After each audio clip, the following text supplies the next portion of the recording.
Meta Perspective Podcast. Hello, and welcome to Meta Perspective Podcast. We're your hosts, Alex, Evan, and the girl. This is the show where we talk about deep and interesting topics and try to get to the heart of the idea through different perspectives. But if you are watching for the first time, please give the channel a like and a subscribe because we do random giveaways, things like that, so it doesn't hurt to stay active. Speaking of staying active, don't be afraid to jump in that chat because you're as much as part of this conversation as we are, because obviously Meta Perspective Podcast is not meta Without your perspective. Boom. So, this is, we took a little hiatus here. We revamped the studio. We have new amenities. I don't know if you can see on the bottom, the floor has been hardwooded, and we have a nice sign off screen that you can't see necessarily right now, but it's That's where just we're gonna. for us. You can't see it. It's so cool. Just for us, it's Wish you got fucking cool. It's better than the set. But any guests we have, we'll take photos of it. We'll post a photo of it on our Instagram. So just to encourage you to be a guest, again, jump in the chat. We will have an open call line going up soon. Yeah. So if you want to call in and tell us how much you want to be on this to get your picture in front of the sign. Yeah, and you know, it. we can see your chats. You know, they're obviously not posted on the actual channel or the recording here, but we want to hear what you guys think. We want your perspectives. That's the idea of Meta Perspective, is that, you know, if there's something that we're missing, like let us know. Let us know what you think. Let us know what you agree with. And we want to make it open. We want to make it open the lines of communication to where, you know, you're a part of this as much as we are. And you know, this podcast has been going on since, you know, we probably officially started 2021.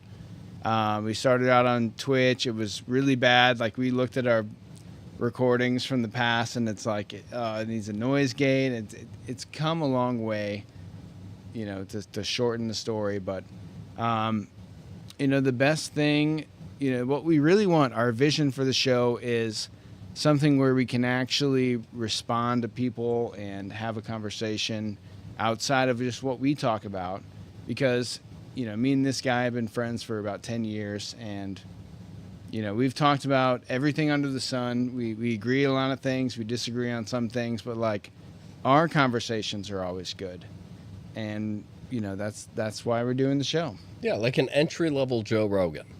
Yeah, like a bunch of dummies talking, but we're given the opportunity for a bunch of other dummies to talk with us so that, you know, we can make one big Joe Rogan. Yeah, you couldn't call Joe Rogan on a show, but, you know, you could, you know, not tonight because we don't have the call line open tonight, but you could call us. You could call us during the show, and we'd talk to you. You know, I'll be anonymous. Obviously, we're not going to dox you or anything like that, but yeah.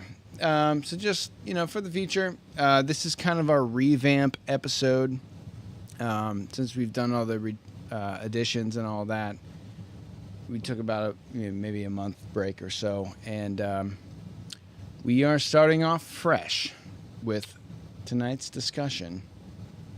Are human beings inevitably or inherently good or evil?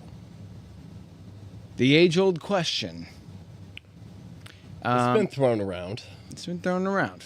I mean, let us know in the comments in the chat what you think about yourself. Do you think you're inherently good? Why? You know, or if you think you're inherently bad, you know, maybe give us some examples.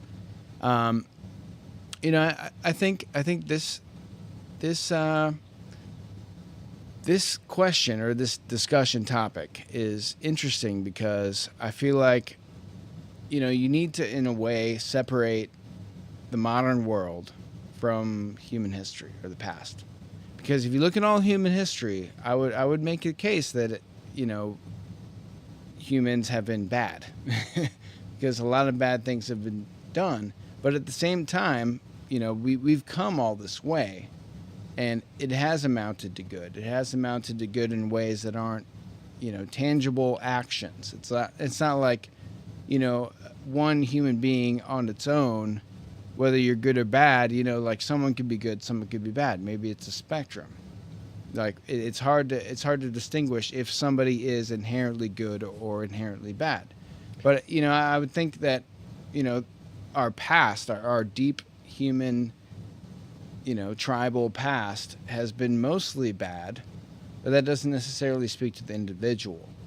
And now in our modern world, we have the opportunity to do good. So is that inherently being brought out in us now that we have this ability and we don't have to worry about survival and this hierarchy of needs and these things that, maintain our survival? What is our inherent I think nature? there's definitely to us starting off with taking the past out of it.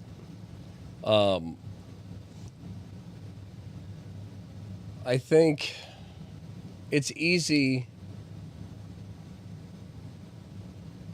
The best way I can say is we can all agree that there's a mixture. There's no question there's a mixture of good and evil influence. When you look at where we are now, that's why I say it's good that we take the past out, because the past is really just distracting. I mean, the present is very distracting from what everything has come from. You're saying take the present out?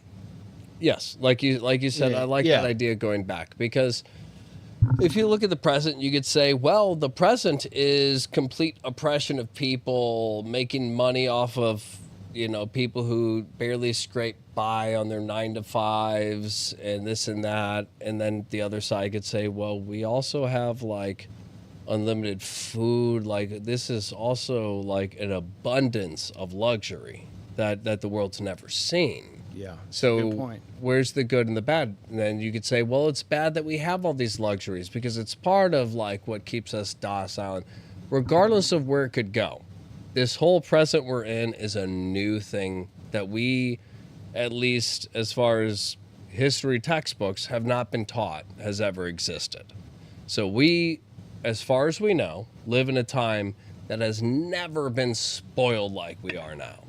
So I think it is important to kind of go to the past and see what led to this, because I personally don't think humans are necessarily evil. I think humans are inherently good, and despite what you could make from this present, which again is all new and distracting because we don't know where it's going or what's going to happen, just based on not the past like 100 years, but maybe the past like a few thousand. We'll go with those. We'll keep that little last bit out, and we'll just go with like the direction of humanity and ever since civilization.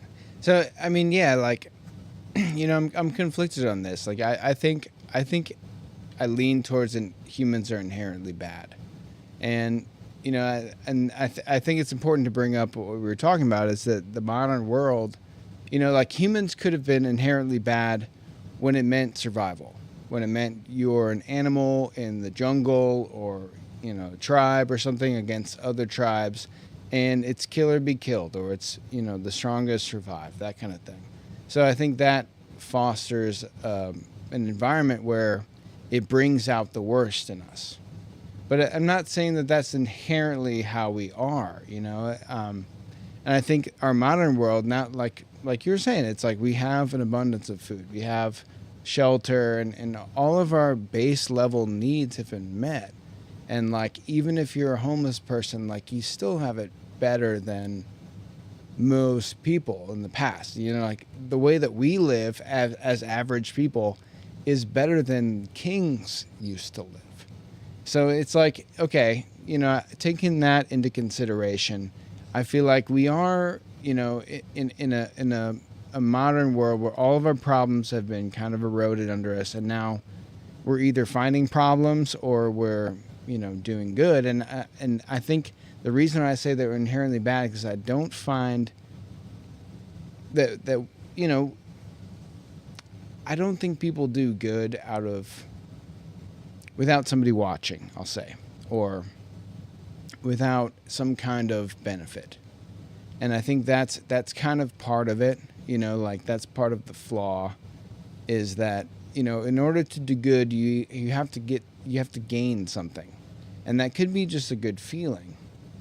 But, to go out of your way and sacrifice your own scenario or whatever you have going on in order to be a good person or something like that, if it involves a sacrifice, that kind of comes down to maybe a deeper spiritual motivation versus just a human motivation. So, before I go on, I want to, before I respond, I want to preface the conversation with good and evil. Obviously, there's a lot of arguments of, your perspective, like, good and evil, like morality is objective kind of thing. We're going off the bare bones. Also, it's bad to kill.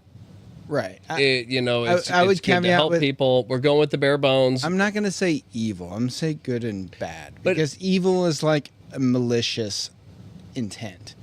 I think bad, like you could use whatever, just for the conversation. I think it all means the same thing, essentially.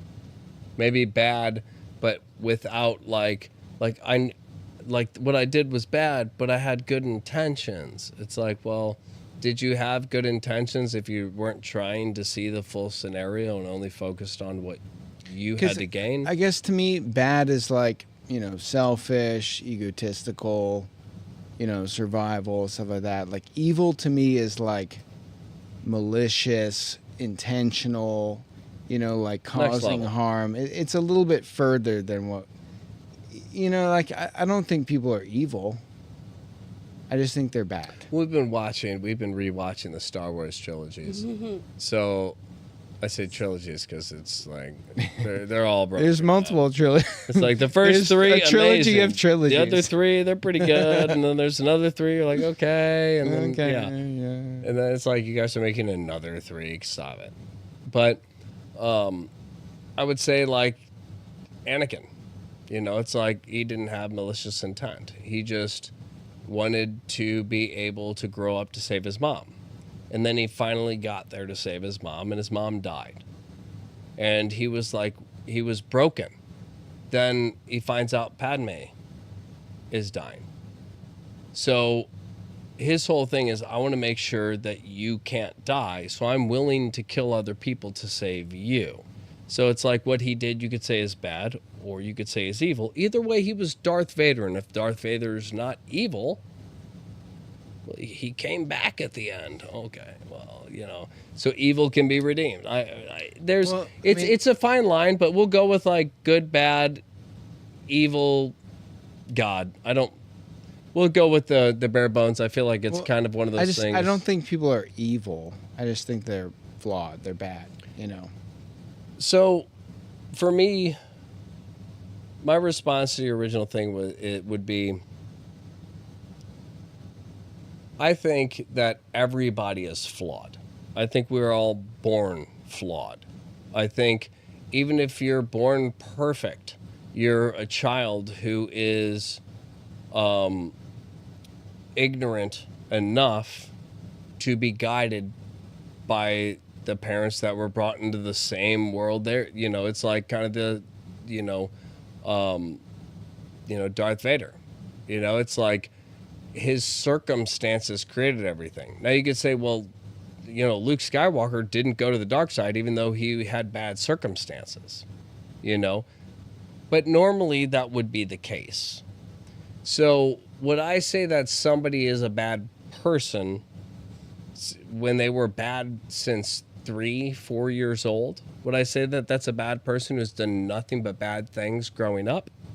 If that's all they knew and that was the structure they were taught to this reality, being brought into it, I would argue that in a situation with not even somebody they knew or cared about, but related to, let's say you had a bad childhood, bad parents, you were brought up, you were never your parents never loved each other, and you never saw love. So you never had that reflection to learn from, so you don't know what love is. But you meet somebody. First night you meet this guy. He's a cool dude. You guys end up you say something at the bar and this guy's like, "Oh, you like that?" You're like, "Hell yeah!" And then he jumps in and he's as big of a fan as you are. You guys talk for not even an hour, and you're just a bad guy who doesn't really give a shit. But like, it was fun talking to this guy about stuff you're interested in.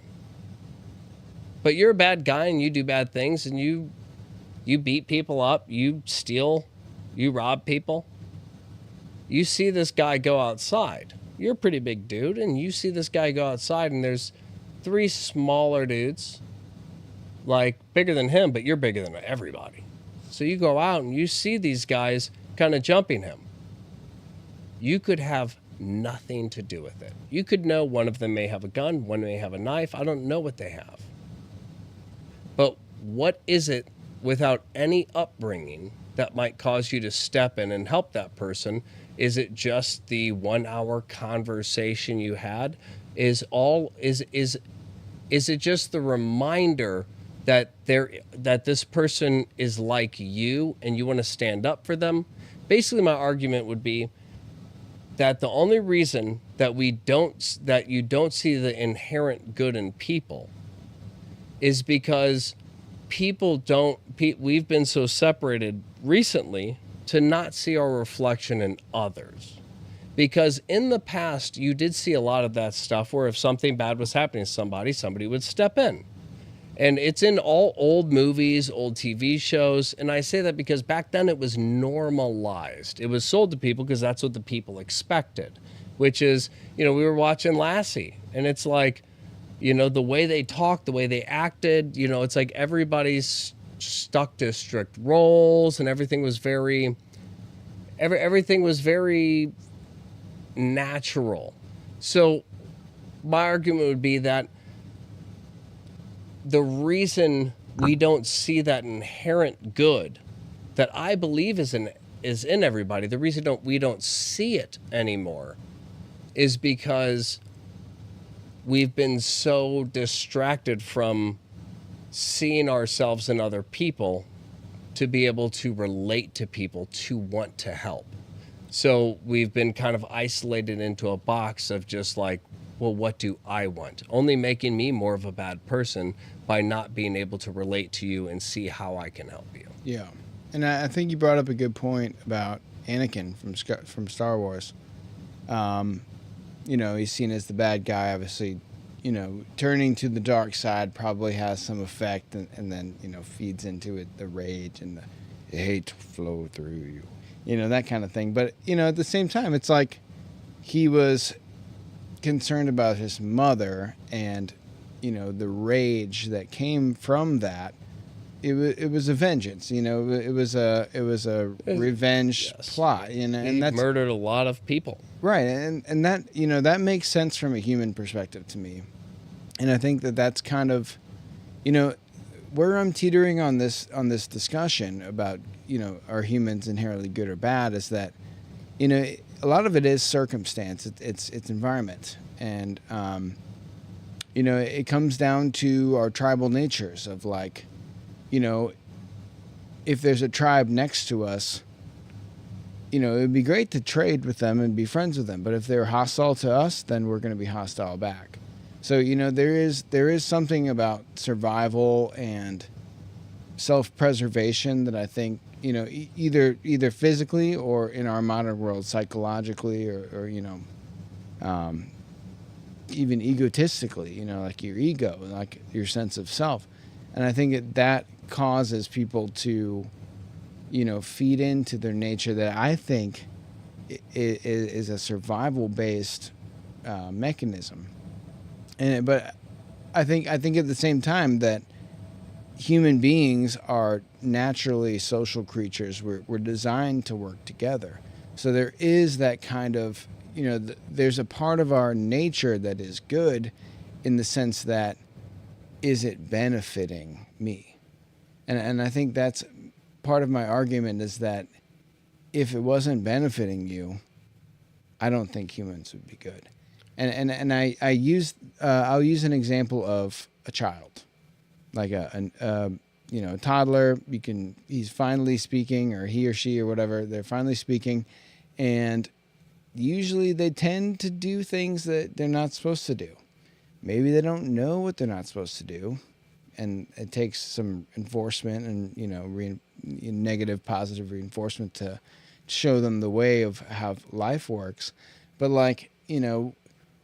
if a kid takes another kid's toy, well, one of the first things that he might do, or whatever, is going to be like hit the other kid. And that's comes down to our monkey side, But I would also argue that the child's upbringing could have something to do with that, in terms of how do the parents respond to the kid crying all the time? Do they nurture the child?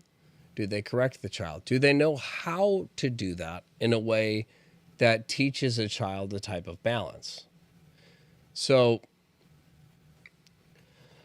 kind of what you were saying as far as are you protecting yourselves as your tribe by attacking those guys? Is there a definition? I would say that everything goes to a live or death situation. Death would be bad. Living would be good. I think that's a pretty blanket statement that we can mostly all agree on. And if you don't, see ya. Take your own way out. Bye. No, I'm kidding. Don't do that. But the idea is if I am part of a community, you could say that this community was built off of me wanting to achieve a goal and needing people. So I built a community to help me achieve my goal. If that were the case, I would think that the community would not be as prosperous as me. Now, that is true in most kings, queens, all that stuff, most leaders throughout time. That's what's happened, is they've used people to get their own way. So there are a lot of examples to that against mine, that would show people using other people to achieve their goals. What I would say is, when you go back, what started most of this stuff was communities and people just having connections, coming together. And when something happened, there's a reason we had serious burials and stuff, and it's because it wasn't for the person who died. It was for the people who were living. They used their own resources, their own time, their own everything to show their love to somebody who was no longer there. Yeah.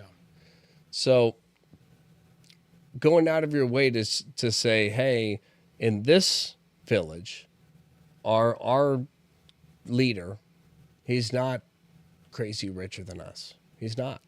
He's got a little more than we do, but not much. We all live pretty evenly. He lives a little higher, but it's only because we take care of him, because that's how I believe it should work. And that's how in a lot of areas it has worked.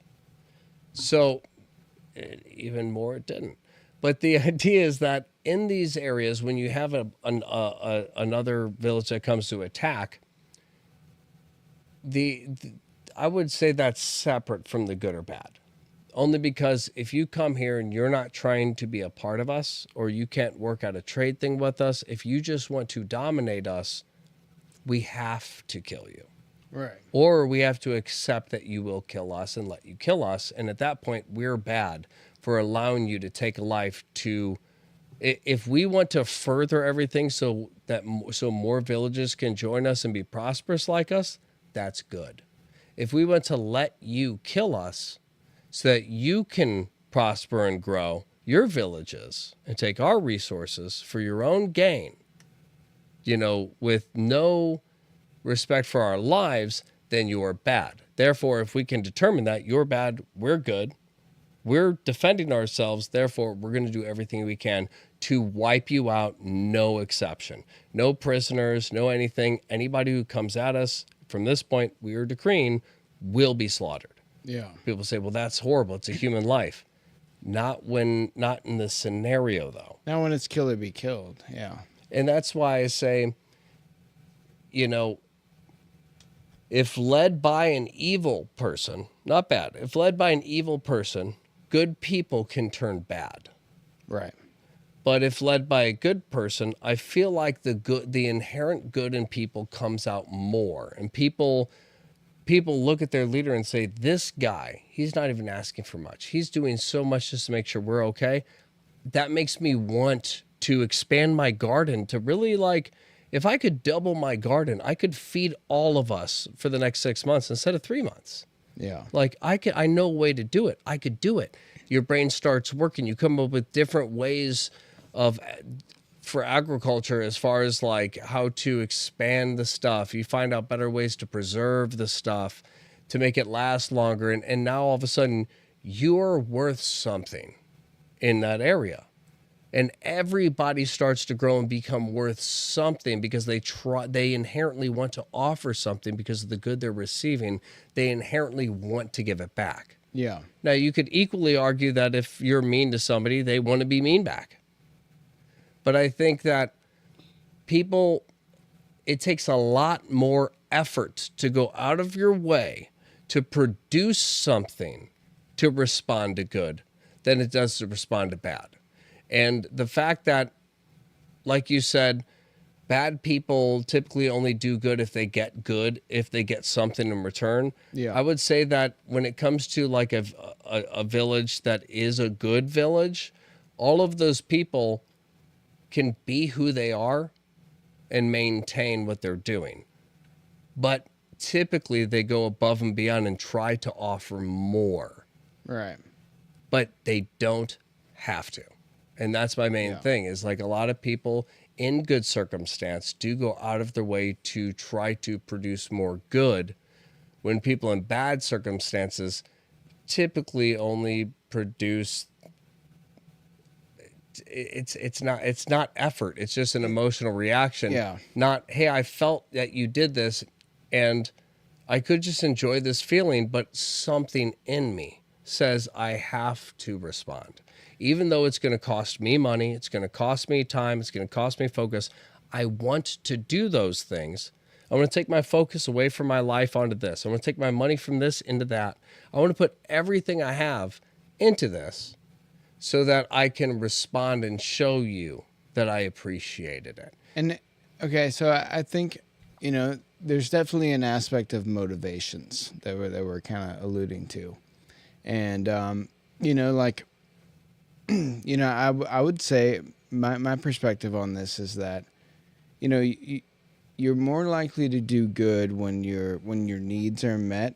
Like, first of all, like when you have the ability to, you're no longer worried about survival or these critical things that, could potentially end up in bad, you can put yourself in a bad situation, especially if you're living in the wilderness, 60,000 years ago or something like that.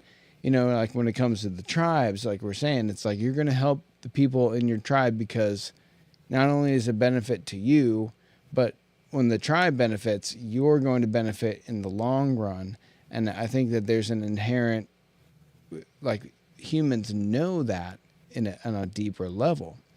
But when you isolate humans and when you separate things, or you introduce a threat, or let's say, like the Mongolians, for an example, it's like these are people that traveled across the land killing everybody that they saw.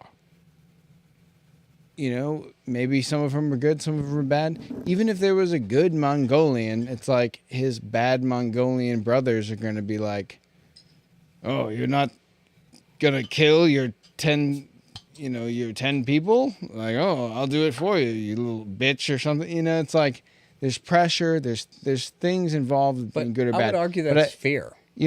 No, because there's a fear aspect. But the only reason I would join is not because I'm good. I know I'm going against what I want to go for. I'm consciously choosing to be bad because I'm afraid of dying for being good. Well, no, I was conceding that point, but there's situations where, World War II, for example, it's like you have, in the Pacific, campaign or whatever, it's the East versus West. It's the Japanese versus the Americans, and it's like some of the atrocities that were committed by the Japanese are shocking. And it's like, that's, you know, when you really have unlawful, do whatever you want human nature, people do some real fucked up shit. But then you also see that the Americans, the Westerners, that, you know, we think we're fighting this war for reasons, and, you know, maybe it is like we're getting revenge for Pearl Harbor or whatever like that, but you see a lot of the soldiers do a lot of bad things too. And maybe that's because, you know, my life was in jeopardy. I might die tomorrow. I might as well take everything from this world that I can and, you know, rape this village woman or something like that. But it's like, when there's no moral authority, when there's no, like, kind of like Sigmund Freud, like the ego, the super ego, when there's no, like, consequence to your negative action, people let themselves go. And I think that alludes to an inherent, you know, maybe it's based on survival, maybe it's based on self-preservation, but it's there. And it's there in a way that in our modern world, you're seeing people act that out. Even though their life isn't threatened, you see a lot of people doing bad when they don't have any reason to. They should be a part of the tribe. They should be helping their fellow humans. But either maybe they feel subjugated, maybe they feel like they are in a financial and social survival situation. But you see people act out in a negative way where it's like, oh, that's human nature. So I would argue I would argue the majority of those cases are manipulation. And it's not a person choosing it. For example, Vietnam. What it is you fighting for your country. What it is a threat that you've been told by your leader. Again, you have a good town, a good place, and everybody is inherently good here. As a leader, I suddenly changed my thing, and I'm like, we have to attack these people. They're going to kill us. And these people are like, well, no. And they get riled up and angry. There's people who want to kill us? Like, all we do is help each other. We help every neighboring area, even if we don't get anything in return. We're the most prosperous, loving group. Who would want to kill us? These guys. Now, you have just taken all of these loving people and changed them into murderers with an idea. Vietnam was nothing but dudes planning to fight for our country and our rights and what America stood for. The foundation of this loving country. Then it flipped. They came back and everybody was ungrateful. They're like, you guys shouldn't have done that. And they're like, the leader told us to. We don't know what's going on over there, and you didn't know until the media told you after we had already done it. So don't blame me for going over there for what I thought I was helping you for. You didn't help me. You're a piece of shit. You're like, what the hell? I'm getting spat on. I'm just like, nobody's thanking me. Like, I just put my life on the line. And that's why I would argue that. I would argue most of these scenarios, even if you're a bad person, even a bad person would not willingly sacrifice their life for a cause. Only evil would sacrifice their life for evil. Genghis Khan, only evil would join something and say, oh, you said rape and pillage? Yeah, I will do that. You're like, okay, that's evil. You could help him kill everybody. You don't have to rape and pillage. Well, I'm gonna. Why? Because that guy is evil. They're part of there's evil sectors. There are evil people, you know, and that's just how things are. So you have. But why do you think that evil? Do you think that evil's inherent? I don't think evil's inherent. I think that it's circumstance where a person chooses to cut themselves off from good, and becomes so hardened they no longer listen to love. So if somebody comes to somebody who's had nothing but evil in their life and says, hey, I want to take care of you, all the evil person hears is, oh, you want to get something out of me. But They can no longer hear the love that the person has to give. They assume you must want something out of me.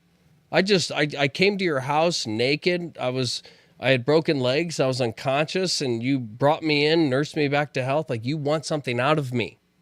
There's certain people that will never listen to anything, even when it's like, hey, if I was a bad guy, I wanted something, I would have stabbed you in the heart while you were sleeping and stolen everything you had. All of your stuff's right here. Yeah. And I nursed you back to health. Okay. So you want to use me as a warrior. You feel like I owe you something. So you want me to take somebody out for you? You want me to fight for you? You want me to, what do you want out of me? I saved your life. You can leave. That's all it was. Yeah. But the bad person is not going to see that, and may even, if it's that extreme, an evil person might try to get something out of them or kill them just because they assume something could be coming. You said cut yourself off from good, but what is that? Is that inherent good? Like, how do you cut yourself off from it if the good is inherently there? What would cause somebody to separate from that? Extreme turmoil, and but like that. We were kind of talking like a survival situation, but if you're not in a survival situation, if you're in the situation where you could take at no drawback to you, at only benefit, then we've seen people do that, and they do that, and that's why I'm saying that they're inherently maybe not evil, at least selfish, at least bad. You could take somebody who grew up with great parents, and then their parents were murdered. And then everything in their life went sideways. And it seemed like nothing in their life was good and it was all evil. So they were like, well, to protect myself, I have to recalibrate down to this level. So then they kind of become evil. If they haven't completely chosen to cut themselves off from it, in other words, if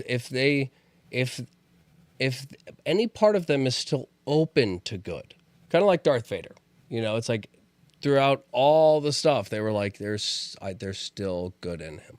You might not see it, but there's good in him.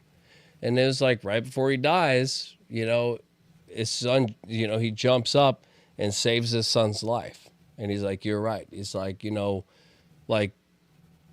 can do something. We can we can save you. He's like, no, like, I'm done. Like, I'm just happy that you brought me back. You brought me, that's enough. I'm back. I'm away from the dark side and back to the good side. I can die happy knowing that I fulfilled something that kept good growing. And he was happy to pass then. My argument is when you see somebody who's gone through nothing but turmoil, sometimes it just takes one helping hand to bring that person back. You get a lifetime of evil to convince you to become a bad person. But one good person who's like, I don't need anything in return, is enough to completely bring you back. While if you're a good person in a lifetime of good, you don't experience evil and then become evil. You don't do that. You, if anything, wrestle with it. Because a part of you inherently knows what you're doing is wrong, which is why I believe inherent. That is I would actually say that that's not necessarily inherent. That's the conditioned societal sense of good, or like the super ego. It's like. But if you're a bad person, why would that affect you? Why would you have conflict with right or wrong if you're a bad person? Like if somebody set, let's say, $1 million bill on the table and walked away, and you knew that you could take it and leave full well taking the money and nothing would happen to you, you would at least think about taking it. Whether you do it or not, like, you would be like, maybe. So I think that there's a societal But I think if there was implication a where knowing, if we, it was like, if you take this money, if you knew, if you take this money, this man will be less off. I think that would immediately answer your question. I won't take it. well, I maybe think maybe, if it, what I if think that if man it, I was think if your it was enemy? you can take this money or it'll blow away in the wind. Most people take the money because it's just going to go off somewhere, and some Right. people might not take it just because they believe it'll go to someone else who needs it more. But I guess what I'm saying is that there's a societal agreement among everybody involved that if we all act good, then we all benefit. But then there's still people that take advantage. There's people that call old people to scam them. There's always somebody that's going to go through the cracks to try to get it in. And maybe that comes down to survival. Maybe that comes down to, maybe what we're talking about, like negative human nature, like selfishness and all these things. But at the end of the day, it's like, if you're going to do a good deed, it's going to be for a reason. It's going to be a benefit outside of yourself. If you're going to do a negative deed, it's just for you. It's just what you want to do. And I think this kind of comes down to like Sigmund Freud's, like you have the id, the ego, and the superego. And the id is the inherent primal self, like the survival instinct that makes you do bad. The ego is kind of your sense of self, like it helps you track if you're a good or a bad person, and that makes sense to you. And then the superego is what enforces if you do a bad action, it's frowned upon, or if you do something good, it's acknowledged as a good thing. So it's like, in my opinion, the only reason people are good is because of the society, is because of the tribe, is because it's beneficial. But if all that was stripped away, I think people inherently do bad things and selfish and evil things because there's no repercussion. There's no, society's not going to look at you and say, you're a bad person, you stole from this person, so you're going to be in jail. But, human civilization has been embedded in that for so long that people know to do good, because if they don't, there's going to be a consequence. But if there was no consequences, I think that people would inherently think for themselves, only, act selfishly, and they would, essentially fall into evil because inherently there's nothing propping them up. If you don't have a spiritual prop, if you don't have a family and a reason why you're doing good, then there's no reason to do good. You just care about yourself. And I think that's kind of my argument towards humans are inherently bad, is because if you take away all the everything and nobody's watching you, and someone leaves $1 million on the table and walks away, and you don't know that person, most people would take it, I think. Well, I would say if it's the end of the world, meteor hit. You have a bunker. You have a bunker. Yeah. You have enough food for 3 people for 20 years, and it's just you. Somebody runs up and wants to be saved. You have no obligation. You have no family. You have no anything. Yeah, I would. But I think turn them away. I think most people would want the company. I think most people would want the extra person. I have 20 years of food for 3 people. It's not going to be good after 20 years.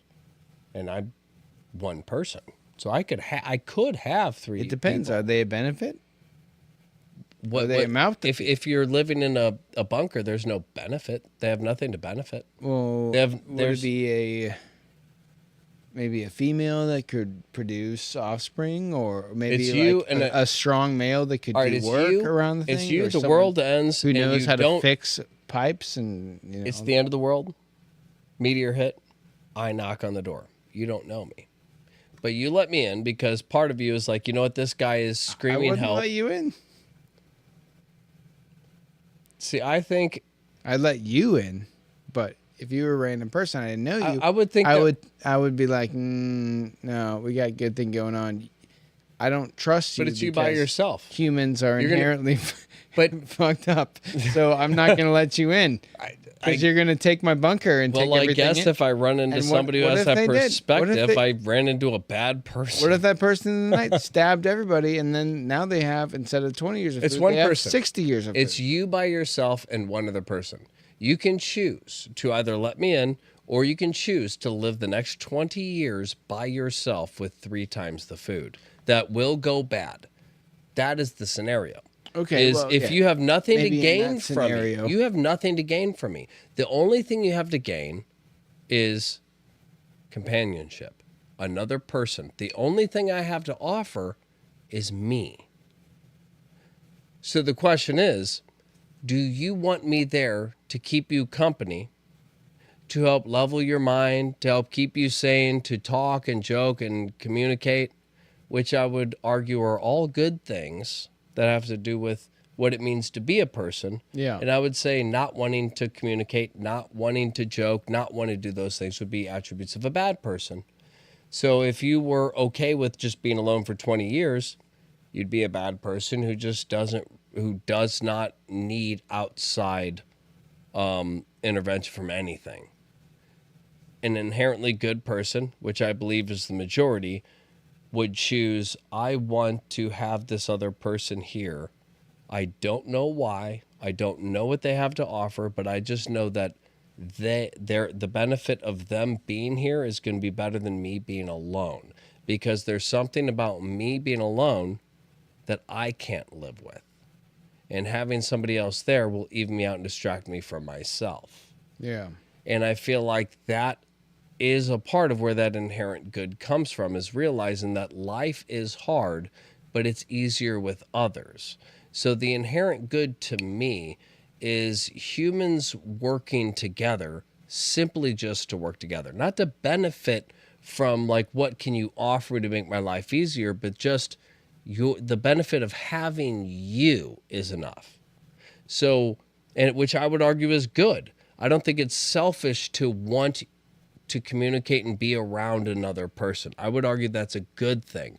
That what I have to offer, the reason you would let me come into your bunker, the reason you would take that risk of a stranger living with you for 20 years, the risk that I'm not going to eat more than 2 times the food that I'm allotted, would be because you want companionship. You want the connection with another person, which I would argue is inherently good. Yeah. Yeah, I mean, that also, I mean, to me, that comes down to the tribal survival thing, too, because it's like, you'll survive without me. You're right. I mean, that is a scenario that, you're right. If you have no one else for companionship and that's your only option, I feel like that is an option that people would consider. But it's, if you're in a bunker and there's a bunch of other people, all right, I mean, that the scenario doesn't quite make as much sense. Or I guess, no, I definitely agree. If it was like 10 people and I'm trying to join in, and the guy who owns the bunker's like, I have 7 ladies here. Yeah. Do I want to bring another guy? Suddenly now it's an issue. Right. Suddenly now I have enough people. Yeah. I have enough companions. And then when he starts banging on the bunker door with an axe, what are you going to do?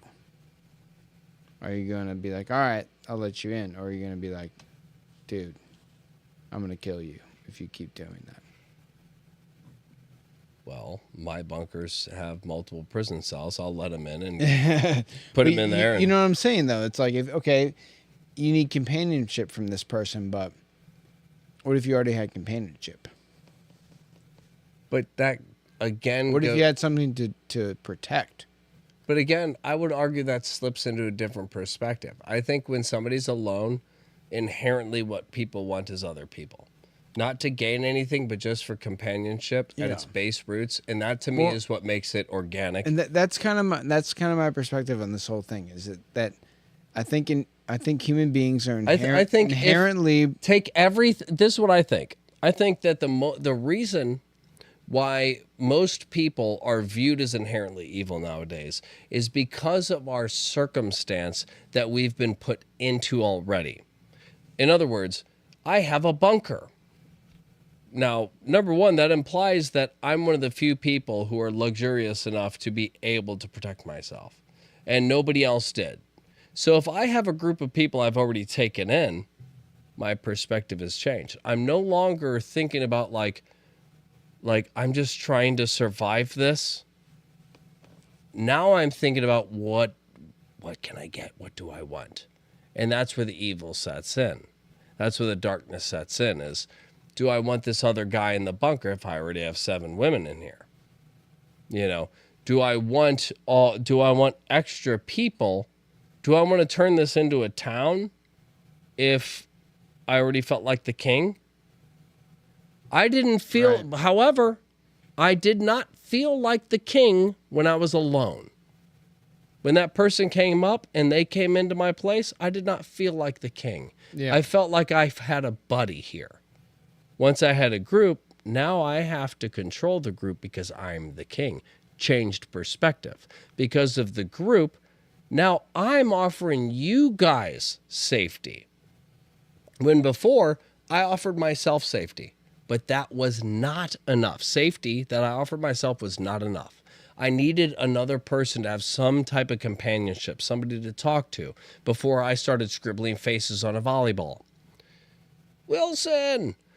But the moment it grows, the perspective changes, and now it's what can I get? And that's where the bad sets in. However, you could also argue that somebody could go the other way and be like, yeah, the more the merrier. Like, we'll take care of as many people as we can. You could go 2 different ways, but I would say inherently, at its grassroots, if you are alone with nothing other, if you're alone, you will want the companionship, even though the companionship will cost you. In other words, taking me into your bunker will cost you. Right. But you're also taking all of the risk.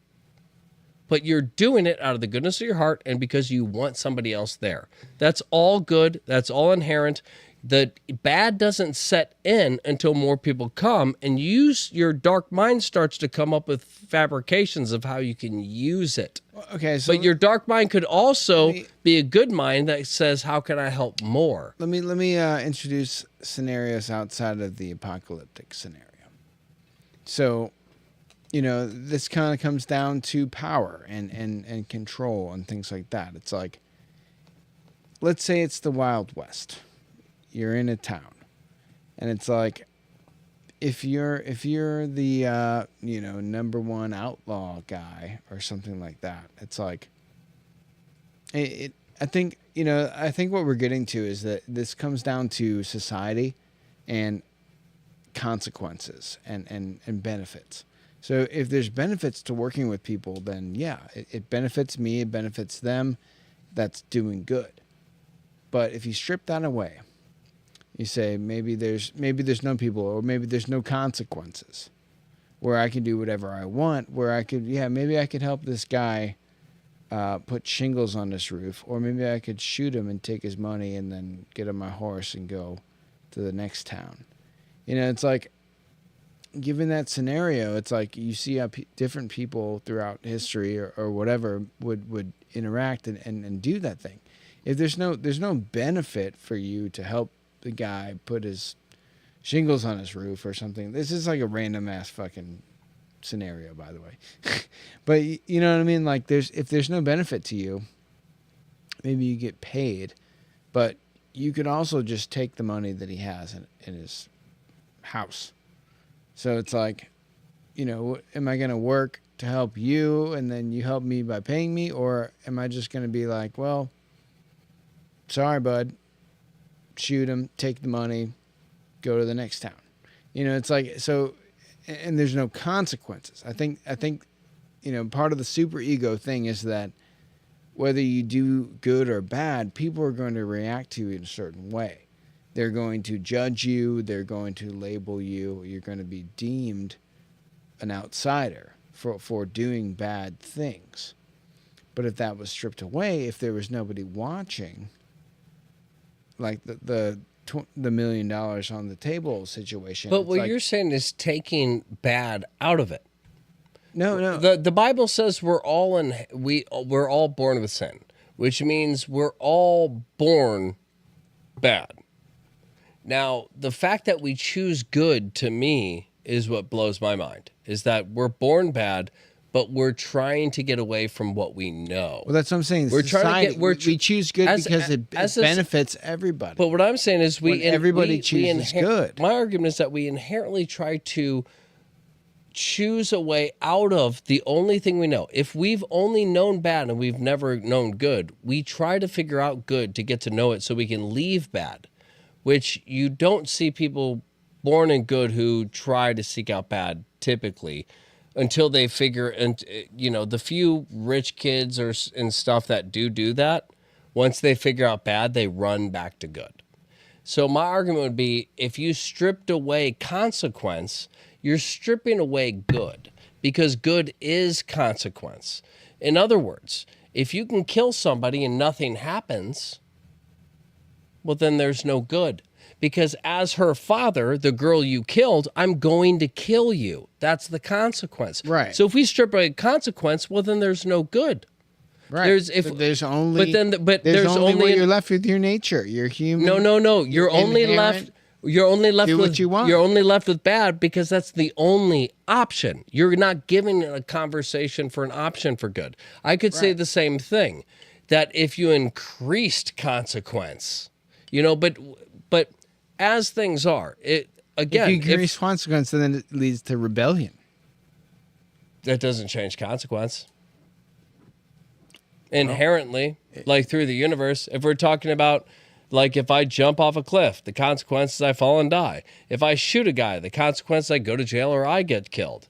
Like, these are consequences, and it's part of a balance. But so if part of that balance, everybody died when they, I don't even know the right. Like, if it was a crime to put your left hand in your pocket and then you got killed every time somebody did that or something, then everyone would be like, what the fuck? Fuck this. Rebellion. Now, I agree, but I also think that they would not be putting their hands in their pockets. I think they would rebel. That was the stupidest. They would rebel against stupidest. They would rebel. Example. They would, but no, it's not, because people would rebel against the person who created the order. They would not go against the order. They would go against the person who created it.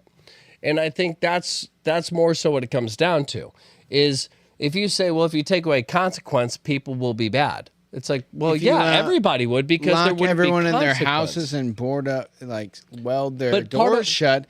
And then you start protesting. You start taking people away and killing them. China, excuse me.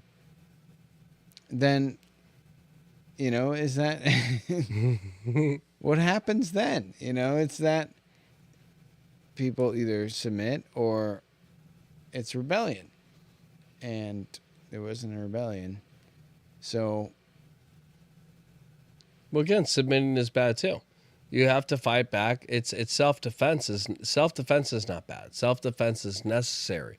It's not something a good person wants to do, but it's a last resort. This gets to the society complication. Like, we're talking about the individual, and this is what makes this discussion difficult, is because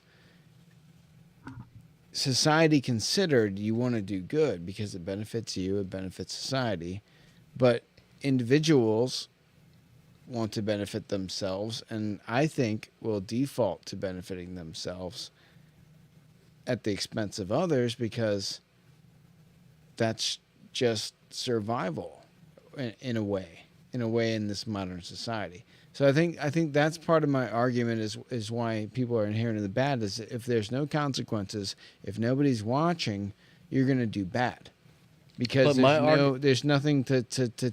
But my argument is that there's universal consequences.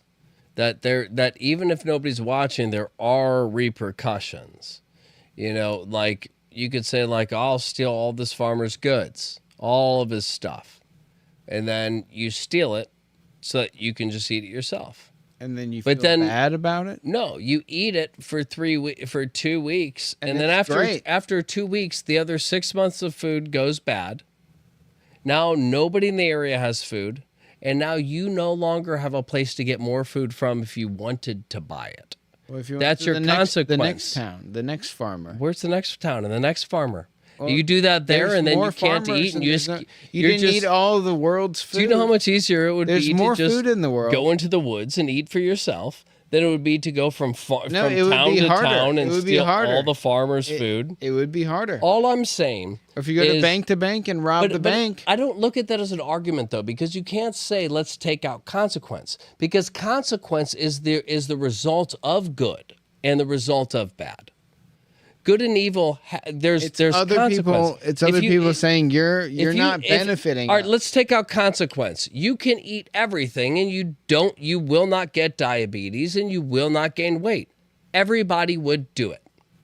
Okay, there's no consequence. So what's wrong about overeating if it doesn't hurt my health and it doesn't change my body? Well, then nothing. Because now we've redefined what good and bad is, and we've redefined the laws of the universe. However, there are consequences, and those are not things you can change. And if you take consequence out, yes. Yeah, but overeating is a physical effect on you, but killing people town to town, taking their shit, doesn't actually affect you physically. So maybe emotionally, maybe psychologically. So let's say there's no consequence at all to killing people. If there's not a consequence, we have to apply this to a new reality. Yeah. There's no consequence for killing people. So nobody cares if they die. Well, I think you would be extra sensitive to anyone else. No consequence, you would be doubting everyone that you came in contact with, and society would break down. And then you don't know shoot them because you'd assume they're going to shoot you, exactly. And then everybody would die, and everything would end. Society breaks down. Because humans are inherently bad. So if humans were inherently bad, we wouldn't exist. We only are good because it benefits us. I think the fact that we're still alive, based on that scenario, is proof that humans are inherently good. Because that's natural selection. There's no other way, because we wouldn't be here if it didn't work. In the past, we didn't have cameras. We didn't have proper judicial systems. Thousands of years ago, we didn't have all of this stuff set up the way we do now. Yet we still made it. So when we didn't have a lot of those repercussions, how come that's not what happened? Right, because we've based ourselves in a society, a tribal model. But if you take the individual out of the tribal model, I think that they do bad. Well, my argument is if you take the individual out of the tribal model purely on their own existence and their own survival, I would argue that they would be willing to extend that to another person, just, again, the bunker rule, just for their companionship. Then that would be a tribe. It's not a tribe until it grows. Again, if you're a man, you have 7 ladies in your bunker. Do you want to bring another man in? Suddenly, your view of the situation changes. But when it was one man and it's just you, it's, I need a companion. I want to help this person. I'll bring them in. If you're alone, again, take the tribe out. If you're alone, I believe humans are inherently good. I think once there's a tribe, that's when evil sets in, and part of you says, well, I need to show off to the tribe. I need to be the best in the tribe. There's an evil part that I wouldn't say is inherent. I would say it's learned. It's something from like, you had a bad childhood, all this, and blah, blah, blah, and you survived, and you rebuilt everything. You did it out of love. But then once you had a tribe, you were like, well, I don't want you guys loving each other. You should love me. I did all of this. I should get the love because despite it, I went against the odds. I defied reality. I created all this when I should have been dead. And you're giving all the valor to this guy who came back from a battle? I sent him to the battle. And I chose him because I knew he would do it. Like, I'm a chess player. I should be revered. It's an altering of reality. I believe when it comes down to it, if we took everything away and put us back into sticks and stones and make your own fire, I think humans would work together a lot harder. I think they would have stronger bonds, and I think they would value what each other has to offer more than they do now. I think that's the only reason people nowadays have the argument of people are inherently evil is because of the examples we have now, because nobody has anything to inherently offer to each other anymore other than just who they are. Yeah. And if you have built no skills and you have no communication, you don't have a deep mind, you don't even have anything to offer as you. So therefore, why would I not take advantage of this? Right. But again, I could say this entire layout for this Given reality, the opportunity, people will take advantage. but I could argue right? that everything we live in right now is constructed by evil to separate all of us into evil mindsets. In other words, what makes a person become evil? Well, you look at yourself as good and everybody else is evil. Well, how do you do that? Break people into groups. Then make them fight amongst each other just to prove that, like, these people, they don't get me. They're not like this. Tribes. I'm the good guy. You're the bad guy. So what you do is psychologically get people to disown good people because of something that does not affect them. And once you disown them, now you're saying you're good, they're bad, and you're redefining what good is. I would argue that for a long time, most people view bad people as bad my who point. are actually We have good. to define what good is. I think Because it's always given been to our own defined. devices, we don't do You look it. at the Bible. It's always only been do it defined if it for benefits us. thousands of years. It's been But defined. if you didn't have the Bible, like, think about Eastern cultures. Yeah, before the Bible, we had human sacrifices. They understood that if you did bad things, you would be cast out, or you wouldn't benefit your tribe or your society. And then there has been inherent rules that we've worked in, and that's the superego. It's that you know that the consequences are coming if you do a bad thing. So people don't. People work together. But I feel like the only reason that we do that is because we've set up all of these things in order to facilitate good actions and encourage I think we've set up all this stuff to do the opposite. I think everything we've set up, facilitate bad actions. yes, masked as good, to make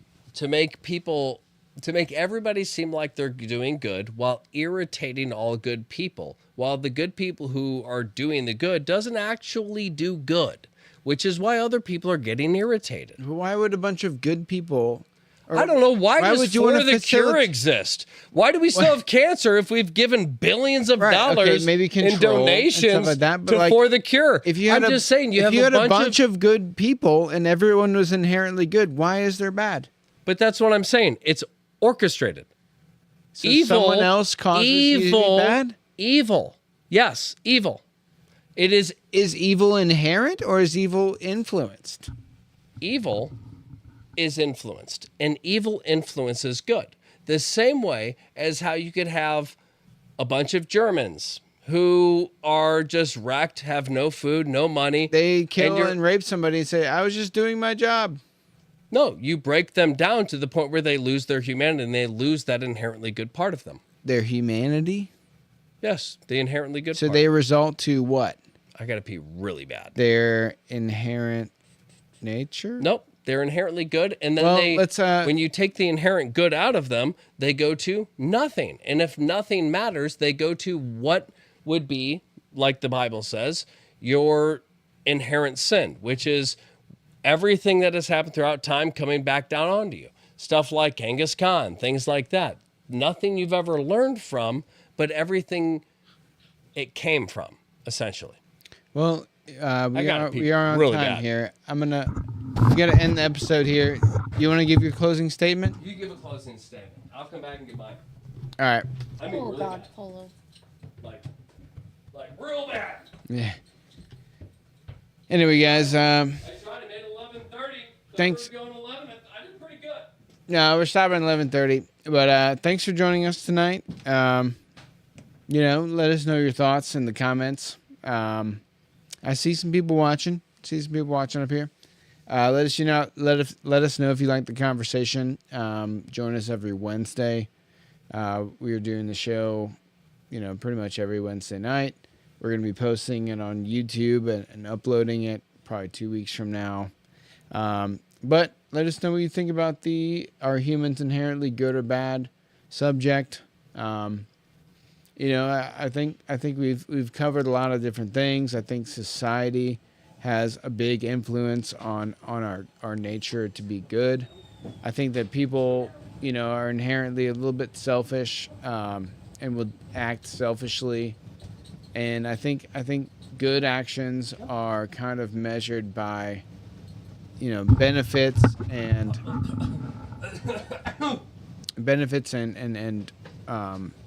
survival, things like that. That's kind of why we are social creatures, and we do help each other out, because it has brought us from early tribal societies to our large modern society. And I think that good actions are very fundamental to our lives, and that's something that we learn. I think that children and isolated cultures, things like that, have a little bit more negative tendencies, and then the desire to be good, the understanding that doing good actions brings a mutual benefit to yourself and others, is a learned thing. This is something that we discover as we grow, because children steal from each other and hit and say bad things and all that. So it's, I think I don't think that people are inherently evil. I think that they're selfish and survivalists, and that there's a lot that comes with that. And I think that human nature can be brought out to become evil, but there's a lot of benefits to being good, and I hope all you out there maintain a perspective of being good. Lean forward to that baby. Come here. So, my argument for that, my response, my closing, would be simply, if children are born wanting to bite birds, slap siblings, and do inherently bad stuff, why is it taught? Why do parents try to teach it out of them? Why would they need to teach it out? But again, why would they have to? Like I argue that most of that is from the parents. I would argue a kid hitting another sibling, all that stuff, it's based off of an aspect of love the child was not shown. So they don't have that understanding because it was never shown to them. If I'm born into a relationship where two parents are like swingers and don't really care and kind of do their own stuff, they're together, it looks like a great marriage, but the energy's not there. And as a child, you're very impressionable. That's the stuff you pick up on. Like a dog, you just feel the energy, and you're like, there's like a numbness here. So if there's a numbness, I'll fill that void with something extreme. So you hit the dog, you hit your sister, you bite an animal. I don't know. You do something weird, and people are like, this kid's evil. It's like, no, the kid just doesn't understand good because they've never been shown it and they weren't brought up with it. But again, if humans were inherently evil and naturally just did that stuff, we wouldn't try to teach that out of them, because we would understand that's also us. Unless there's a part of us that inherently understands that what we want to do is wrong. And there's no way to know that what you want to do is wrong without having an inherent understanding of what is right. So when you do something, you're like, I want to do this. You know, you could say inherently the bad part of me wants to do this. But if that were true, why would I struggle with it? If I want to do it and I'm in a world where I can do it, why would I fight myself to do it?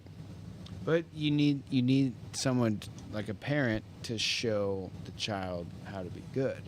But if you didn't have that, then you have a parent that went through bad and never learned good. What about the child? Would the child do good on its own? Would it figure out how to be good? I think so. I think without a bad distraction. But you're saying yes. that a bad child is because they didn't have enough love, they didn't shown how to be good.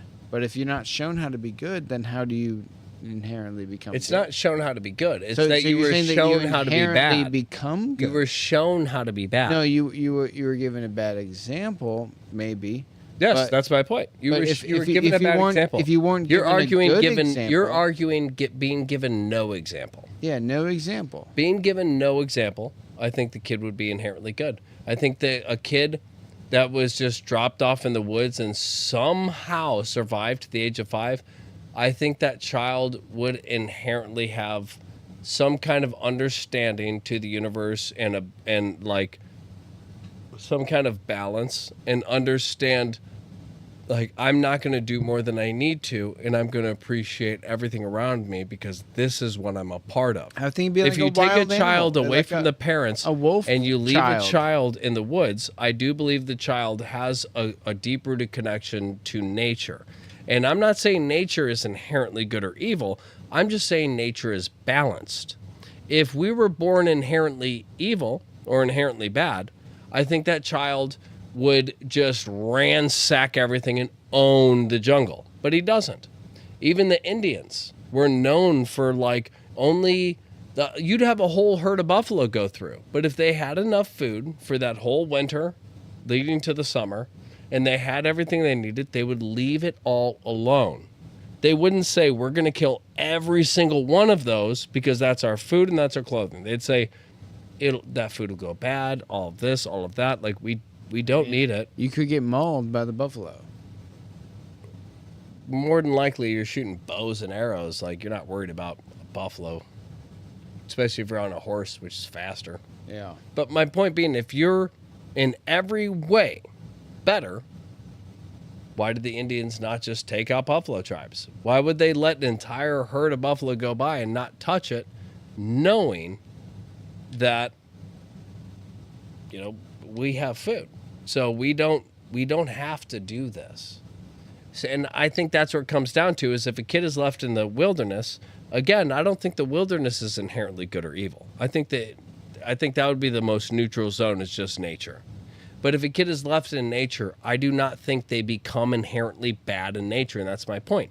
They maintain, and they do what is right and what is necessary. I think when a kid becomes bad, a lot of that is because of a lack of what is shown to them as good. We are born into a neutral state, which is I will exist within all of this and within nature. You're seeing a lack of good, meaning that underlying there's some bad. There's some bad there. There's only bad because it's created. Again, if we're started at a neutral zone. Created from a lack of good? But if we're all started at kind of a neutral zone, right? This is nature. Everything coexists and works a certain way. The animals get it. We do too, and we used to. So nowadays, the only reason we wouldn't understand like good versus bad would be because we're shown bad. So we lead that direction. But why wouldn't two lone wolves work together? I would say because if we're shown good, then we understand the benefits of what being good is. And we see that, like, I might be able to gain this, or that. Or I could just be content here with good. And that's where you see, like, dogs. The reason this little baby's sleeping on the end is because wolves realized that if they teamed up with us, they would not have to hunt as much and they would still get fed. So it's like, yeah, we'll work with you. Okay. So you're going to work with us, going against your own instincts.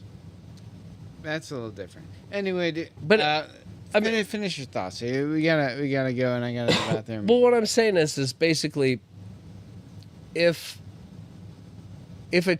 for example, there was going into animals, there was a cheetah. There's plenty of videos of cheetahs just eating, kill babies. But there was